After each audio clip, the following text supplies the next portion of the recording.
మీరు ఉదయాలలో మండును, దేవుని ఆత్మ మండును కాక, దేవుని అగ్ని మండును కాక, పాప దహించబడును కాక.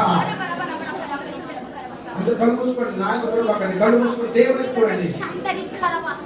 యేసయ్యా నీ అగ్ని కావాలి. చెప్పండి, యేసయ్యా నీ అగ్ని కావాలి, నీ ఆత్మ కావాలి, నన్ను మండించండి, నేను ప్రకాశించాలి, దేవుని మహిమపరచాలి.